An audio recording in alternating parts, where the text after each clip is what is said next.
အားလုံးသောတောက်ကြနေဘွာတောက်ကြသားမိများမင်္ဂလာကျက်ဒီပေါင်းနေပြည့်စုံကြပါစေနော်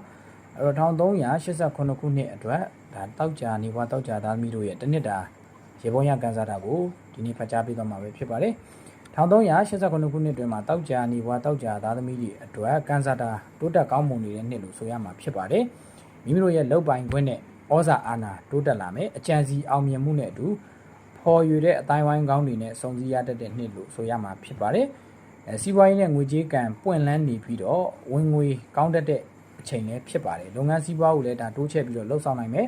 ထူးထူးခြားခြားငွေဝင်ခြင်းနဲ့အတူကံကြောက်ငွေဝင်ခြင်းတွေပါဖြစ်ထွန်းလာတတ်တဲ့နှစ်တစ်ခုဖြစ်ပါတယ်စီးပွားရေးလုပ်ငန်းအသစ်တွေကိုစတင်လှုပ်ဆောင်နိုင်ပါလိမ့်မယ်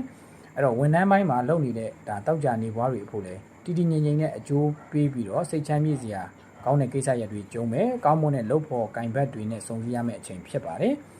နောက်တစ်ခုကတော့အခြေအမြစ်တာရေးပေါ့နော်အဲ့တော့ပြိုရွယ်သူတွေစင်ငယ်သမားတွေအဖို့တော့ online ကနေပြီးတော့ချစ်သူရတာရဝေးကသူမျိုးနဲ့အဲ့ဒါစုံစည်းရတတ်တဲ့ကံရှိပါတယ်ကာလအတန်ကြာလက်တွဲထားတဲ့သူတွေအဖို့တော့တုံးနဲ့တူပေါင်းဖက်ဖို့စုံစည်းဖို့အတွက်ဒါအချိန်ကာလတစ်ခုယူရအောင်မှာဖြစ်ပါတယ်နောက်အိမ်အောင်ရေးနဲ့ပတ်သက်ပြီးတော့ဒါသတိထားဖို့လိုအပ်တဲ့နေ့တစ်ခုဖြစ်ပါတယ်အစဉ်ပြေလိုက်မပြေလိုက်ဖြစ်ပြီးတော့အင်မတန်ထီးလေရှာလွယ်တဲ့နေ့တစ်ခုဖြစ်တဲ့အတွက်ကြောင့်အပြောဆိုအနေထိုင်ဆင်ခြင်ပြီးတော့နားလည်မှုကြီးကြီးမားမားထားတဲ့နေ့တစ်ခုဖြစ်ပါတယ်ကျမ်းမာရေးပိုင်းမှာတော့ဒါနှလုံးဥကောင်းအယိုးစစ်ပိုင်းတွေနဲ့ပတ်သက်ပြီးတော့သတိထားဖို့လိုအပ်တယ်လို့ဓာတ်ခိုက်စာအပူဆက်ဖြစ်တဲ့အတွက်ကြောင့်အပူဆက်ကိုဒါလျှော့ပြီးတော့စားပေးသင့်ပါတယ်နိုင်ငံရေးခြားခရီးဝေးနဲ့ပတ်သက်ပြီးတော့ဒါနိုင်ငံရေးခြားကိုထွက်ခွာခွင့်တော့ကံရှိနေပေမဲ့လည်းနိုင်ငံရေးခြားနဲ့ပတ်သက်တဲ့စီးပွားလုပ်ငန်းအကျိုးပေးမှာတော့တည်ငြိမ်မှုအားနည်းတဲ့နှစ်မျိုးဖြစ်ပါတယ်အဲ့တော့နိုင်ငံရေးခြားရဝေးရောက်မှလုပ်ငန်းအခက်အခဲဖြစ်တာတည်ငြိမ်မှုအားနည်းပြီးတော့နေရထိုင်ခ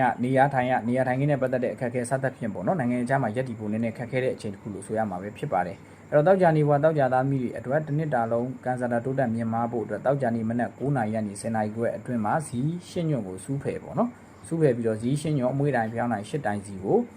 မိမိအိမ်ပြားမှာဖြစ်စေဘုရားစီရဲ့ဒီတောက်ကြတောက်မှာဖြစ်စေလှူဒန်းပြီးတော့ဒါလိုရာဆူတောင်းပေးမယ်ဆိုရင်တစ်နှစ်တာလုံးကန်ဆာတာတိုးတက်မြင့်မားမှုတွေကြုံတွေ့ရမှာပဲဖြစ်ပါတယ်